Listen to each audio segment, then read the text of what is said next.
galera, sejam todos muito bem-vindos à semana 4 da BPLO no WSOP. Essa semana eu tirei 2 dias off e fui fazer uma coisa que eu gosto muito, que é assistir jogos, independente do esporte. Dessa vez eu fui para São Francisco assistir o Golden State Warriors jogar contra o Dallas no último jogo da série deles, disputando a final da conferência. Fui ali a São Francisco no estádio do Golden State Warriors ver a vitória deles e agora eles estão na final da NBA. Foi bem interessante, uma visita curta de 48 horas, mas deu para conhecer um pouco de São Francisco. Foi bem interessante essa turistada, foi legal já para dar uma aliviada na cabeça. O jogo fantástico também, foi bem bacana curtir aquilo com a torcida deles, eu adoro muito essa pegada. Conhecemos a ponte de São Francisco, aquela ponte que todo mundo vê, a Golden State Bridge, que vê nos cinemas aí, aquela ponte vermelha linda, grande. E também conhecemos um dos locais mais bacanas que eu conheci já, que foi a prisão de Alcatraz. A prisão de Alcatraz é uma prisão que fica numa ilha de São Francisco. Ela foi feita justamente para colocar os presos mais perigosos, porque lá eles não tinham como fugir. Era só a prisão na ilha, e se você fugisse da cela, que até assim eles eram super bem trancafiados, ele não tinha para onde ir, né? Porque era uma ilha. E hoje tem um turismo bem interessante por lá, você pega um ferry boat, vai até lá, consegue visitar tudo e tem uma visita com áudio guiada dentro das prisões. É muito interessante você ver tudo que aconteceu lá. Vale muito a pena mesmo conhecer essa história. Eles têm um lema lá, um ditado na verdade, que é: descumpra as leis e você vai para a prisão, e se você descumprir as leis das prisões, você vai para Alcatraz. É uma prisão que já está inativa, né, desde 1963, se eu não me engano, mas tem muita história por lá. Al Pacino foi um cara que estava preso lá, entre outros personagens aí. Se você vê algum seriado ou documentário sobre Alcatraz, você sabe o que eu tô falando, é muito interessante. Tem um sobre a fuga de 3 caras, que os caras fugiram de lá e até hoje não sabem o destino do cara, não acharam os corpos e também não sabem se eles fugiram e sobreviveram. E lá você pode ver as celas dos caras, o buraco da fuga, bem interessante. Então, essa foi a parte turismo aí dessa semana 4. Falando sobre jogo, o jogo já mudou a cara do jogo, né? A gente tá na semana prévia ao WSOP, então apareceu bastante gente nova. Eu achei que encaixou muito bem a experiência da gente vir uns dias antes, porque acabou que a gente conhece todos os regulares daqui, né? Jogando algumas sessões, eu joguei 7 sessões antes do WSOP, então eu conheço todos os regulares das mesas ali, ou grande maioria deles daqui, né, que moram aqui. Vão vir regulares de outros lugares, claro, mas a quantidade de recreativos que vem perante as de regulares é muito maior. Então a gente já vê a mudança agora nesses dias antecedendo o WSOP, com um field um pouco mais recreativo e com bastante episódios assim de caras chegarem bêbados, da madrugada o jogo aquecer, de tilts, onde era um jogo muito mais regular. Então eu viajei esses 2 dias, joguei 3 sessões essa semana, percebi muito isso, que o field mudou bastante, os meninos também. Os meninos vêm super bem. Ainda estão em adaptação, né? Porque jogaram 3 ou 4 sessões. Eu já estou um pouco mais ok porque joguei 7 sessões. A última sessão que eu joguei, que foi ontem, ela foi a mais interessante. Teve uma mão muito polêmica também. E foi quando eu dei um passo a mais aí para me desafiar no jogo, né? A minha ideia em vir para cá, um pouco antes, e jogar esses cash games mais baratos, né? Eu joguei 5-5-10 aqui, na verdade, que é o jogo mais regular deles de Omaha 4 cartas. Foi para que eu pudesse me ambientalizar com 4 cartas de novo e com o live. São limites bem abaixo do que eu jogo hoje. Hoje eu jogo 10, $20 e 25, $50, com a maior frequência na 25, $50. E é 5 vezes menos o buy-in que eu jogo, né?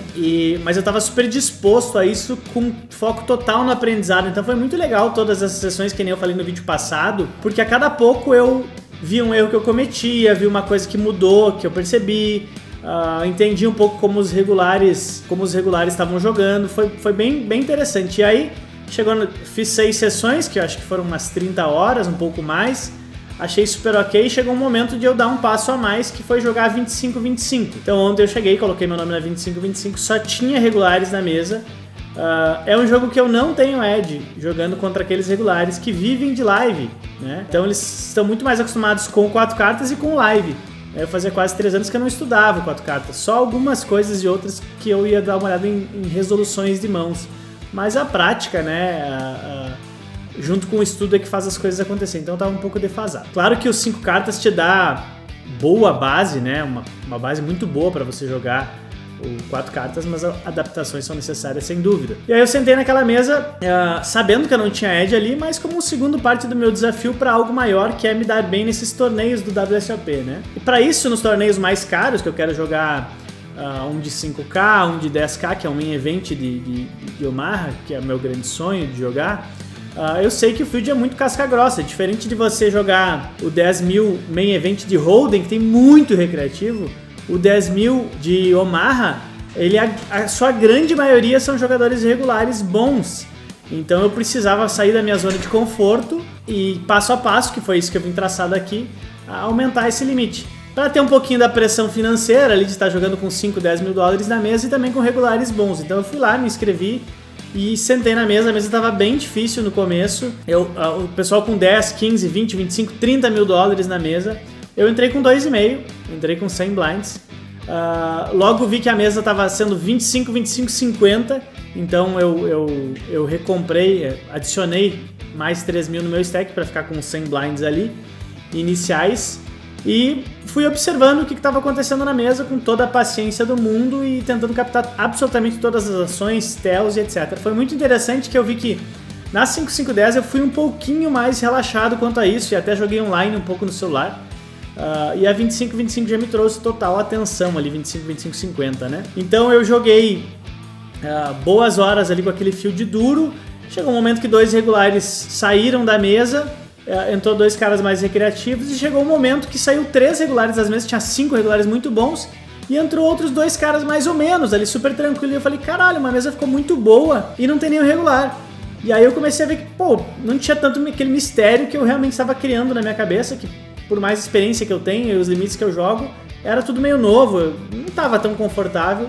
As coisas começaram a ficar confortáveis. Uma das coisas bem interessantes que me chamou a atenção, que é um detalhe, mas eu chegava nas mesas, estava todo mundo, os regulares, ou aqueles que eu julgava regulares, muito bem sentados, com uma postura séria, sem piadas, jogando sério, com a coluna reta e tal.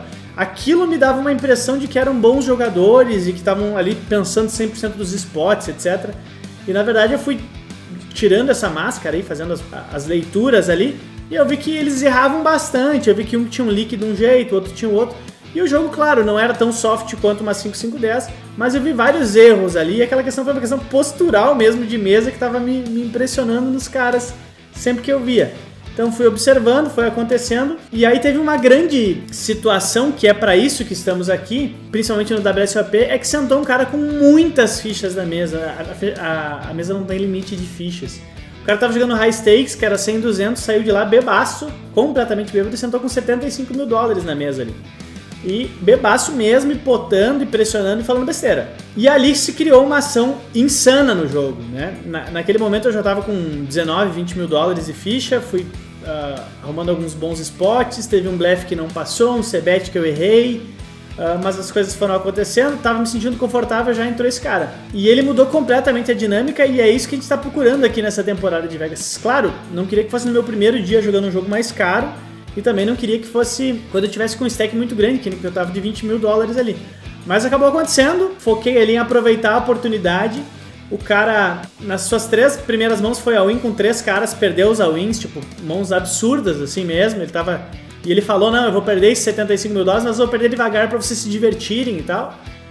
Foi muito insana a ação, até postei detalhes no Instagram das mãos. E por fim, teve um cara da minha direita, que é um jogador, o melhor da mesa, que tava ali, que ele tava com um stack de 30 mil. Ele deu uma bet gigantesca no cara, no stack inteiro de 30 mil. Ele comprou 50 mil dólares, tomou uma bet gigantesca de 50 mil dólares, perdeu 80 mil pro cara, e aí comprou mais 20.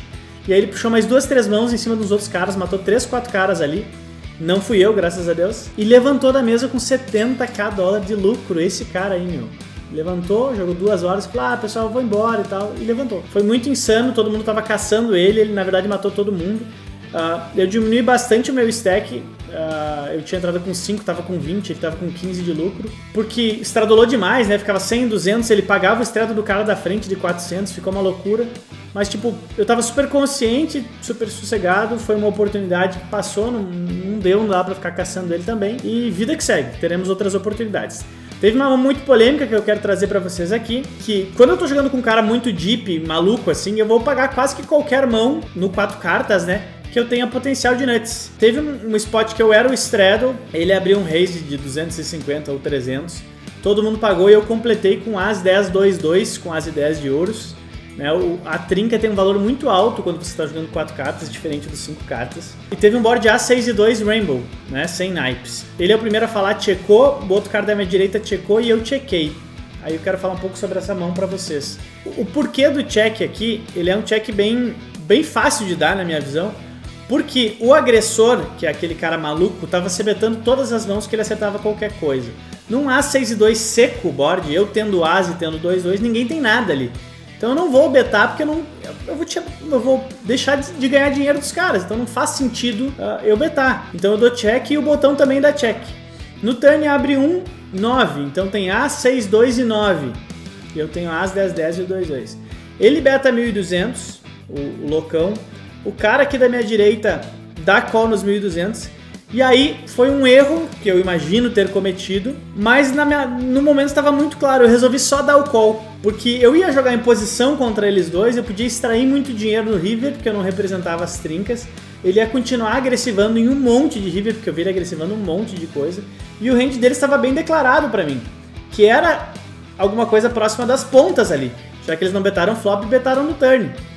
Eu tinha um 10 que bloqueava um pouquinho das pontas ali, dos altos pro river, e não adiantava eu dar raise ali para 6 mil, por exemplo, e eles darem call, e qualquer carta que bate ali naquela parte do straight, por mais que eu estaria extraindo fichas, eu ficaria exposto a blefs deles, que estava acontecendo muito, né? Eu deixava a minha mão muito clara. Então eu dei call e estava super sossegado quanto a isso, quando o botão chumbou tudo por cima. Aí ele chumbou uns 10 mil dólares, o cara insta-foldou, o outro foldou e a ação voltou pra mim. Então esse foi o meu pensamento sobre toda a mão. O botão tá jogando essa mão que mandou por cima, ele é um cara tight, tá? Ele é um cara não muito bom, mas ele é um cara tight. Ele já tinha perdido todas as fichas, pediu dinheiro emprestado pra esse cara com grana aí, que eu acho que eles são amigos. Tava todo sem jeito na mesa, nas mãos, ficava nervoso, tu vê que nos all-ins ele ficava nervoso e tal. E essa era a visão que eu tinha do jogo. Então, ele chumbou ali, que era o all-in dele, 10 mil, e eu tinha que pagar lá 8 mil pra aquele pote de, sei lá, 25, 26 mil dólares, né, na hora. Aí eu começo a pensar qual é a definição de range que eu tenho que ter deles ali, que mão esse cara pode ter que ele está me mandando. Aí eu comecei a compor em tudo que rolou na mão. O primeiro ponto que ficou claro pra mim é que ou ele tinha As e 9 ou ele tinha 9 e 9. Não tinha outra mão na minha cabeça pra ele. Por quê? Existe uma outra mão aí? Existe um As 7, 8, 10, por exemplo. Ele poderia chumbar? Poderia. Só que esse cara aí, ele é um cara mais tight. Então ele não ia chumbar essa mão que ainda não completou o valor dela, achando que vai ter fold equity lá. Ele ia só dar call e tentar acertar as pontas dele, na minha visão. A outra questão que eu penso, que eu tô em dúvida se é um 9-9 ou um As 9, é que esse cara aí, quando todo mundo dá check e o pote tá infladinho, já tem uns 1.500 dólares, ele em posição com o As deveria ter betado, na minha visão, ou iria betar com alguma frequência. Ele ia fazer isso. Ele não o fez, então pra mim começou a acertar um pouquinho mais, que era 9-9. Uma outra coisa que me fez pensar, que exclui essa mão de As, 7, 8, 10, é que quando o cara maluco checa flop, o cara checa flop aqui, e os dois dão call no turn, o range dele está nessas pontas. Porque qualquer coisa que o cara tivesse, ele ia se betar flop, o loucão. Não se betou e resolveu betar aquele turn, então tá muito ali o range deles. Então, se tá aqui na minha direita, tá muito menos no cara do button. Eu tendo um As na mão, bloqueia uma parte dos ranges de As e 9 do cara. Então, com todos esses incentivos, que pra mim na minha cabeça era As e 9 ou 9-9. A frequência que eu vou encontrar um 9-9 na minha cabeça é muito maior do que um As e 9, justamente porque eu tenho um As na mão, que diminui a frequência que ele tem As lá. Se ele tivesse um As na mão lá, ele poderia, em uma certa frequência das vezes, ter betado nesse botão no flop e resolvo foldar a mão. Eu fiz uma quest no Instagram e quase que 80% das pessoas foldariam. Ele mostrou, ele tinha As 9, 5 e 7. E não sendo orientado pelo resultado, que a gente não deve ser, eu sigo achando que é a melhor decisão. Porque que eu realmente não tenho incentivo diante dos blockers, de como foi jogado, que ele possa ter uma mão a qual eu esteja ganhando. Bem sinistro, porque foi um pote de quase $30 mil que eu ia ganhar. Ele ia ter 3 outs aí pra rodar comigo. Eu tinha os 8 de broca, né? Tinha 7. E aconteceu, tipo, eu fiquei meio assim, mas claramente vi que tomei a decisão certa, né? A gente fica meio chateado, mas vi que tomei a decisão certa e tava tudo certo. E passou, né? Então esse meu teste da 25-25 me desbloqueou algumas coisas, foi bem tranquilo, me sinto um pouco mais preparado. Daqui 2-3 dias, na quarta-feira, começa o WSOP, começa uma série de vários torneios. Eu não vou jogar só o WSOP. Acontece que quando o WSOP rola aqui, tem uma série de outros cassinos que fazem eventos também. Então vou estar procurando sempre os torneios de cash game. Tem ali uns 30 para mim jogar, eu acho, nesse período. E eu vou me organizar da melhor forma possível para estar neles e que essa experiência seja aumentada, né? Eu tô aqui realmente para experiência, para esse aprendizado que eu tava precisando, que é retomar o 4 cartas. Andei simulando várias mãos de 4 cartas também aqui, aproveitando para estudar e ver o que pode acontecer nesses torneios. Sentir essa emoção de uma reta de torneio vai ser bem interessante. Essa é a experiência que eu tô procurando aqui em Las Vegas. Estou muito feliz de estar aqui fazendo isso, das coisas estarem indo passo a passo como devem ser na minha concepção. E vamos lá, que a gente tem muito jogo pela frente. Eu tenho muito tempo aqui também para aproveitar e fazer acontecer. As 3 sessões que eu joguei, a quinta sessão, então já falei das últimas 4. Peço que o DJ coloque aqui, nosso editor, as 4 primeiras sessões. Aí a quinta eu ganhei 2.300, a sexta eu perdi 1.300 e ontem na sétima eu ganhei 6.280 e atualiza aí o nosso saldo geral de cash game. Então é isso, ficamos por aqui. Vou deixar aqui mais algumas emoções e imagens do que rolou comigo e com os meninos nesta semana 4. Beleza? Te vejo na semana que vem. Acompanhem a gente, conteúdos novos no YouTube bem bacanas que a gente está produzindo, não só a nossa série de Vegas. Então se inscreve lá, fica acompanhando a gente nos stories e tamo junto, beleza? Um abraço e GL a todo mundo.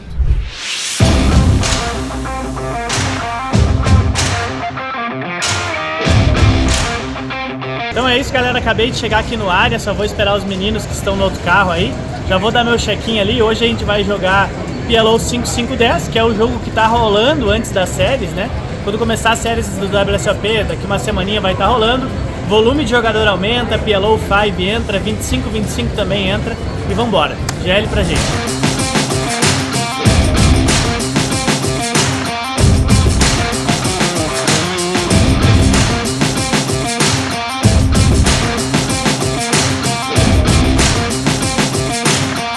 Essa é uma das coisas um pouco chatas aqui de Las Vegas quando você vai jogar live. A gente chegou aqui e tem uma lista de espera. Geralmente você pode ligar pra cá e falar que você tá vindo e tal, mas você só dá o check-in quando você chega aqui. Então você tá aqui, a gente foi almoçar junto, chegou num grupo de 5 pessoas, queremos jogar quase os mesmos jogos e aí a gente tem que ficar numa fila de espera. Essa fila de espera pode correr rápido, pode demorar, depende dos jogadores saírem da mesa. Imagina como é que vai estar isso no WSOP. E a outra questão é que existe uma ordem aqui, não posso eu sentar numa mesa, o Renato sentar em outra, o Otávio em outra. Segue uma sequência, todo mundo entra na mesa 4, quando alguém da mesa 1 sai, 1 da 2 vai para 1, 3 vai para 2, o 4 vai para 3. Então se a gente chegar no mesmo horário junto, isso se programa, se você tiver com um amigo, de infelizmente vir em uma meia hora, uma hora diferente de distância para você poder pegar mesas separadas.